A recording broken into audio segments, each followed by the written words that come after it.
कहानी की कलम चैनल में आपका स्वागत है। तो आज की कहानी है एक गधे की, एक होशियार गधे की। मूर्ख गधे की कहानी तो आपने बहुत सी सुनी होगी। तो इस कहानी में देखिए कि इस गधे ने क्या होशियारी की, या फिर ये गधा होशियार है या मूर्ख, ये कहानी सुनने के बाद, देखने के बाद ही आपको पता चलेगा। तो चलिए कहानी की ओर चलते हैं, और आपसे रिक्वेस्ट है कि कहानी सुनने के बाद आप कमेंट करके ज़रूर बताइए कि ये गधा किस तरीके का था, होशियार था या मूर्ख था। एक गांव में एक धोबी रहता था। उसके पास एक गधा था। कपड़े लाद कर ले जाना और धुले कपड़े लाद कर ले आना गधे से ही करता था। धोबी का परिवार बड़ा और गरीब था। सारी कमाई परिवार में ही खप जाती थी। गधे के चारे के लिए भी पैसे नहीं बचते थे।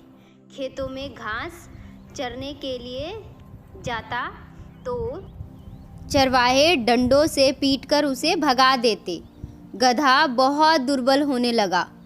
धोबी को भी चिंता होने लगी, क्योंकि कमजोरी के कारण उसकी चाल इतनी धीमी हो गई थी कि नदी तक पहुंचने में पहले से 2 गुना समय लगने लगा था। एक दिन आंधी आने से कपड़े हवा में इधर उधर उड़ गए। अपने कपड़े ढूंढता हुआ धोबी सरकंडों के बीच में घुसा। सरकंडों के बीच उसे एक मरा शेर नजर आया। रात को उसने वही शेर की खाल गधे को उड़ाई। गधा दूर से देखने पर शेर जैसा ही नजर आने लगा। धोबी ने गधे को खेतों की ओर खदेड़ दिया। गधे ने एक खेत में जाकर फसल चरने के लिए खाना शुरू किया। रात को खेतों की रखवाली करने वालों ने खेत में शेर देखा तो वे डरकर भाग खड़े हुए। गधे ने भर पेट फसल खाई और रात अंधेरे में ही घर लौट आया। धोबी ने तुरंत खाल उतारकर छिपा ली। अब तो गधे के मजे हो गए। गधे को शेर समझकर सब अपने घरों से दुबक कर बैठे रहते। फसलें चर चर कर गधा मोटा होने लगा। धोबी भी खुश हो गया।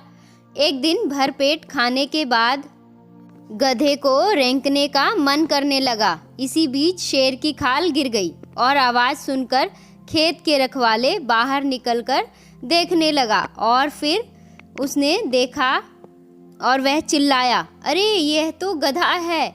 उसकी आवाज़ औरों ने भी सुनी। गधे का कार्यक्रम खेत से बाहर आकर रेंकने का था।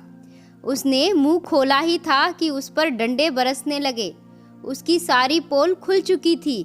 धोबी को भी वह नगर छोड़कर कहीं और जाना पड़ा। तो कहानी की सीख तो आप समझ ही गए होंगे कि पहनावा बदलकर दूसरों को कुछ ही दिन धोखा दिया जा सकता है, अंत में असली रूप सामने आ ही जाता है।